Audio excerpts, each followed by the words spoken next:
Namaste. Greetings to all of you. வெற்றி பெற்ற மனிதர்கள் எல்லாருமே புத்திசாலிகள் கிடையாது. புத்திசாலிகள் எல்லாமே வெற்றி பெற்றது கிடையாது. இது நம்ம ஏற்கனவே கேட்டிருக்கோம் இல்லை? இதுக்கான அர்த்தம் என்ன சார்? இது நம்ம தெரிஞ்சுக்கணும். இதை தெரிஞ்சுக்கணும் அப்படின்னா வெற்றி பெற்ற ஆட்களை பற்றியும் வெற்றி பெறணும்னு ஆசைப்படக்கூடிய ஆளுங்களுக்கும் என்னால் வெற்றி பெறவே முடியாதுன்னு நினைக்கக்கூடிய ஆட்களும் என்னென்ன கேட்டகரி இது மாதிரி இருக்குங்கிறத நம்ம தெரிஞ்சுக்கணும். முதல்ல ஜெயிச்சே ஆவன் நினைக்கிற ஒரு கூட்டம் இருக்குது. என்னால் முடியும், ஜெயிக்க முடியும் அப்படின்னு ஓரளவுக்கு நம்பக்கூடிய கூட்டம் இன்னொன்று இருக்குது. என்ன செஞ்சாலும் என்னை வாழ விட மாட்டாங்க அப்படி சொல்லக்கூடிய கூட்டம் இன்னொன்று இருக்குது. ஸோ 3 கேட்டகரி இருக்குது. இன் ப்ராட் பார்த்திங்கன்னா இது 2 மாதிரி தான் ஆகும். ஆசைப்படுற ஆளும் அது ஜெயிக்கலைன்னா இந்த சாதாரண கூட்டத்தில் தான் இருக்கும். அப்போது உலகம் முழுக்க நீங்கள் பார்த்தீங்க அப்படின்னா இந்த மிக சாதாரண கூட்டம் ஜெயிக்கணும்னு ஆசைப்படக்கூடிய கூட்டமும் ஜெயிக்க முடியாதுன்னு நினைக்கக்கூடிய கூட்டமும் அதிகமாக இருக்கிற மாதிரி இருக்குது. ஜெயிச்சே ஆவன் அப்படிங்கிறத உலகத்துக்கு காமிக்கக்கூடிய கூட்டமும் இருக்குது. இவங்க 2 பேரோட மனநிலையும் வேறு. உதாரணத்துக்கு சொல்கிறேன், இவங்க எல்லாருமே பணம் வேணும்னு ஆசைப்படக்கூடிய ஆட்கள் தான். பணம் வேணும்னா எப்படி சார்? ஏதாவது ஒரு பொருள் விற்கணும் இல்லையா? ஸோ பொருள் விற்கிறது தான் இவங்க நோக்கமாக இருக்கும். வியாபாரம்ன்றது அதுதானே. நான் ஒன்று தரேன், நீ எனக்கு ஒன்று தா, அதுதான் வியாபாரம் இல்லையா? உனக்கு தேவையான பொருளை நான் கொடுக்குறேன், நீ எனக்கு பணம் கொடு, இதுதானே வியாபாரம். இப்படி இருந்தது அப்படின்னா அதில் பண்டமாற்று வியாபாரம் சொல்கிறோம் இல்லையா? அப்போ நான் உங்களுக்கு ஒன்று கொடுக்குறேன், நீங்கள் எனக்கு ஒன்று கொடுக்கணும். இது ஒரு ஃபேர் டீலாக இருந்ததுன்னு வச்சுக்கோங்க. ஃபேர் டீலாக என்னது? நீயும் தோற்று போகக்கூடாது, நானும் தோற்று போகக்கூடாது. இப்போ உனக்கும் லாபம் வரணும், எனக்கும் லாபம் வரணும். இப்படி நினைக்கக்கூடிய கூட்டம் ஒரு மாதிரி இருக்குது. உனக்கு தேவையானதை நான் கொடுக்குறேன், எனக்கு தான் அதிக லாபம் வரணும், ஏன்னா நான் தானே கொடுக்குறேன், நீ வாங்க தானே செய்கிற, அப்போ உன்னை பற்றி எனக்கு கவலை கிடையாது. என்னோடய நோக்கம் நான் பணம் சம்பாதிக்கிறது. இது ஒரு கூட்டம் இருக்குது. எப்படியாவது பணம் சம்பாதிச்சிடணும். வாங்குகிற ஆள் எக்கேடு கெட்டு போனாலும் பரவாயில்ல, அவன் தொலைஞ்சாலும் பரவாயில்ல, அவன் உடம்பு சரியில்லாமல் போனாலும் பரவாயில்ல, அவன் ஃபெயில் ஆனாலும் பரவாயில்ல, அவன் கஷ்டப்பட்டாலும் பரவாயில்ல, நான் மட்டும் ஜெயிக்கணும். இது ஒரு கூட்டம் இருக்குது. அகெயின் திருப்பி 3 வகையான ஆட்கள் வந்திருக்காங்க. இந்த 3 வகையான ஆட்களுக்கும் அந்த முதல்ல சொன்ன 3 வகைக்கும் கனெக்ஷன் கரெக்டாக இருக்கும். அப்போது ஒன்று நானும் ஜெயிக்கணும், நீங்களும் ஜெயிக்கணும். இன்ஃபேக்ட் அது ஆப்போசிட்டில் சொல்லும். நான் முதல்ல உங்களுக்கு கொடுத்துட்றேன், அப்புறம் நீ எனக்கு கொடு. நான் உனக்கு கொடுக்குறது மூலமாக நீ ஜெயிக்க வச்சிடுறேன் உன்னை, அப்புறம் நான் ஜெயிக்கிறேன். First I give, then I receive. இந்த மாதிரி நினைக்கிற ஆட்கள் ஹையஸ்ட் ப்ரையாரிட்டி ஆஃப் சக்ஸஸ் உள்ள ஆட்களாக இருப்பாங்க. இவங்க தான் மோஸ்ட் ப்ராபப்ளி அந்த வம்சமாக அவங்களுக்கு பணம் தங்குற மாதிரி சில ஆட்கள் இருக்காங்கன்னு சொல்கிறீங்க இல்லையா? இந்த ஆட்கள் பண்ணக்கூடிய ப்ராடக்டெல்லாம் நீங்கள் பார்த்தீங்கன்னா அப்படி இருக்கும். பீரியாடிக்காக மக்களுக்கு தேவையான நல்ல விஷயங்கள், நல்ல பொருள்களே கொடுக்கக்கூடிய ஆட்களாக இருக்கும். அது மூலமாக இவங்களுக்கு மிக அதிகமான லாபம் வரும் நினைக்கக்கூடிய ஆட்களாகவும் இருக்கும். இந்த ப்ராடக்டை பயன்படுத்தி மிக அதிகமான லாபத்தை வச்சுக்கிட்டு இந்த லாபத்தை வச்சு நான் என்ன செய்வேன், திரும்பி என்னோடய சுயலாபத்துக்காக நினைக்கக்கூடிய ஆட்களாக இருந்ததுன்னா அந்த டாப் லிஸ்ட்டில் இருக்காது, திரும்ப கீழே வந்துடும். ஆனால் வம்சத்துக்கு நான் நல்லா இருக்கணும், என் குழந்தையோட குழந்தை அவங்களாம் நல்லா இருக்கணும்னு நினைக்கக்கூடிய ஆட்களாக இருந்தால் கோடிக்கணக்கில் பணம் சம்பாதிச்சா மட்டும் பத்தாது, அந்த சம்பாதிக்கக்கூடிய பணத்துக்கு எந்த இடத்துல நான் முதலீடு செய்வேன், இவ்வளோ லாபம் வந்ததுன்னா எனக்கு தேவைன்னு கொஞ்சம் தானே இருக்கும், அந்த மீதியை நான் என்ன பண்ணுவேன், அதில் ஒரு டெஃபினேஷன் உள்ள ஆட்கள் இருக்காங்கன்னு வச்சுக்கோங்க. அந்த டெஃபினேஷனில் மக்களோட நன்மை மிக அதிகமாக அதில் இருக்குது, அவங்க நல்லா இருக்கணுங்கிறது தான் என்னோடய முதலீடாக இருக்கும் அப்படின்னு நினைக்கக்கூடிய ஆட்களுக்கு என்ன ஆகுது? தான் நல்லா இருக்கிறதுக்கு உழைக்கிறாங்க, அதில் பலம் வந்துடுது.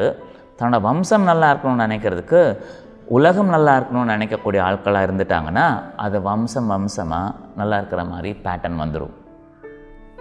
ஓகே, இது ஃபிலாசபிக்கலாக போகிற மாதிரி தெரியுதுல்ல? கிடையாது. இது வெரி ப்ராக்டிக்கல், ரியாலிட்டி சம்மந்தப்பட்டது. எப்படி சார் சொல்கிறீங்க? ஓகே, டவுன் டு எர்த் ஒரு உதாரணம் சொல்கிறேன். மிக மிக சாதாரண மனிதர்கள் பொருள் தான் விற்கிறாங்க. என்ன பெரிய ரிசர்ச் பண்ண மாதிரி சொல்கிற, எல்லாருக்கும் தான் தெரியுமே அப்படின்னு சொல்கிறீங்களா? ஆமாம், அதனால தான் பொருள் வைக்கிற எல்லாருக்கும் அந்த பண்ணக்கூடிய ஆளை பற்றி கவனமே வர்றது கிடையாது. யார் சார் இவர் இந்த பொருளை பண்ணுறாருன்னு யாரும் யோசிக்கிறது இல்லை. ஏன்னா அவங்க பொருள் வாங்குகிறாங்க, அந்த பொருள் ஏதோ அவங்களுக்கு தேவை இருக்குது, அதை வாங்கிட்டு போயிடுறாங்க. அப்படின்னா ஒருத்தர் பண்ணக்கூடிய பொருளை விட இன்னொருத்தர் நல்ல பொருள் பண்ணிட்டாங்கன்னு வச்சுக்கோங்க, அது 10 வருஷமாக இவர் பொருளை வாங்கிட்டு இருந்த ஆள் கூட அதோட பெட்டராக இருந்ததுன்னா பொருள் ஒரு நிமிஷத்தில் மாறிட்டு போயிடும். கன்சியூமர் ப்ராடக்ட்ஸ் நிறைய பேர் இது மாதிரி இருக்குது. அட்வர்டைஸ்மெண்ட் நிறையா பண்ணுறாங்க இல்லையா? அவங்க பொருள் விற்கும்போது அந்த பொருளை தான் மெயினாக எம்ஃபசைஸ் பண்ணுறாங்க. அந்த பொருள் எம்ஃபசைஸ் பண்ணிங்கன்னா, ப்ராடக்டை எம்ஃபசைஸ் பண்ணிங்கன்னா, நீங்கள் விற்கக்கூடிய பொருளை காமிக்கிறீங்க, அதுதான் முக்கியம் அப்படின்னு நீங்கள் நினச்சிங்கன்னா, அதை விட நல்ல பொருள் வரும்போது அதுக்கான டிமாண்ட் சேஞ்ச் ஆகும். ஆனால் மிக சக்ஸஸ்ஃபுல் ஆட்கள் பார்த்திங்கன்னா அவங்க பொருள் விற்கிறது கிடையாது, அவங்க கான்செப்டையும் ஐடியாவும் தான் விற்கிறாங்க. இந்த ஐடியாவை விற்ற ஆட்கள் இருக்காங்க இல்லையா, இந்த ஐடியாவை விற்ற ஆட்கள் தே ஆர் கிரேட் பீப்புள். அப்போ பொருள் பற்றி யாரும் பேசுகிறது கிடையாது, இந்த ஐடியாவை பற்றி தான் பேசுகிறாங்க. எக்ஸாம்பிள், உலக மக்களோட தேவையில் மிக முக்கியமான ஆரோக்கியம் சம்மந்தப்பட்டது. அப்போது மக்கள் ஆரோக்கியமாக இருக்கிறதுக்கு நூற்றுக்கணக்கான ப்ராடக்ட்ஸ் இருக்குது. இடுப்பு வலின்னு எடுத்துக்கிட்டிங்கன்னா, இடுப்பு வலிக்கு வைத்தியம் பார்க்கறதுக்கு நூற்றுக்கணக்கான முறைகள் இருக்குது. இந்த நூற்றுக்கணக்கான பொருள்கள் பண்ண யார் கண்ணுக்கும் தெரியாது, யாரும் அவங்க கண்ணுக்கு தெரியாது, அந்த பொருள்கள் இருக்கிறத மட்டும் பார்க்க முடியும். ஆனால் உன் வலியும் நோயும் சரி பண்ணுறது என் நோக்கம் கிடையாது. நீ வாழ்க்கையில் முன்னேறணும், நீ யாருங்கிறத புரிஞ்சுக்கணும். நீ முன்னேறது மூலமாக தான் உன் குடும்பம் நல்லாயிருக்கும், உன்னோட ஒளியோட பிரகாசம் தான் இந்த உலகத்தை வாழ வைக்க போகுது அப்படின்னு நம்மளை நம்ப வச்சு அந்த கான்செப்டை ப்ரெசென்ட் பண்ணாங்க இல்லையா? ப்ராடக்ட் எவ்வளோ முக்கியம்னு நினைக்கிறீங்களோ அந்த ப்ராடக்டை விட அதை கொண்டு வந்த மெசஞ்சர் முக்கியமான ஆள் ஆகிடுறாங்க. அதனால்தான் பிராணிக் ஹீலிங்கோட மெயின் பேஸ் பார்த்திங்கன்னா, நீங்கள் நல்லா இருக்கணும், உங்கள் வலியை நீக்கணும், அது ஒன்று. வலியை நீக்கணுங்கிறது மட்டும் முக்கியமான குறிக்கோள் இருக்காது. அப்படின்னா அது ஒவ்வொரு இடுப்பு வலி முதுகு வலிக்கு மருந்து போடக்கூடிய க்ரீம் மாதிரியோ அக்குப்ரெஷர் மாதிரியோ போயிடும். ஆனால் அது பண்ணும்போதே இந்த வலி வந்ததுக்கான காரணம் என்னது, அதை எப்படி சரி பண்ணணும், நீயே சரி பண்ணுறதுக்கு என்ன வழிகள், இதில் கவனம் வச்சு அதை சொல்லி கொடுக்குறாங்க இல்லையா? அது a concept is been given to you, a concept that you can survive. நீங்கள் ஃப்யூச்சரில் உங்களோட எண்ணங்களையும் உணர்வுகளையும் கவனிக்கக்கூடிய அறிவுடைய ஒரு மனிதர் ஆயிட்டிங்கன்னா, இந்த எண்ணம் இருந்தால் எனக்கு என்ன நடக்கும்னு புரிஞ்சிக்கக்கூடிய அளவுக்கு உங்களுக்கு வளர்ச்சியில் சில கைடன்ஸ் கொடுத்துட்டாங்க அப்படின்னா, வாழ்நாள் முழுக்க அவங்களும் அவங்க குடும்பமும் ஆரோக்கியமாகவும் அதே நேரத்தில் வெற்றி பெறக்கூடிய ஆட்களாகவும் இருக்க முடியும் நினச்சாங்க இல்லையா? உலக மக்கள் நல்லா இருக்கணும்னு நினச்சாங்க இல்லையா? அந்த நினச்சதுக்கான ப்ராடக்ட் தான் பிராணிக் ஹீலிங். அதில் நோய்க்கான மருந்து விற்கப்படலை. Idea that you can heal yourself, idea that you can survive. நீங்களே உங்களை சிகிச்சை பண்ணிக்க முடியும். அந்த சிகிச்சையை முடியும் அப்படின்னா அதுக்கான கான்செப்ட் என்னது, எப்படி அது சாத்தியமாகும்? அப்போ நோய் சரி பண்ணுறது மட்டும் இல்லை, நோய் வராமல் தடுக்கிறதுக்கும் வழிகள் இருக்கா, இதை பற்றி அந்த கான்செப்டை கொடுத்தாங்க இல்லையா? அந்த கிரேட் டீச்சர் சாதாரண ஆளாக இருக்க முடியாது.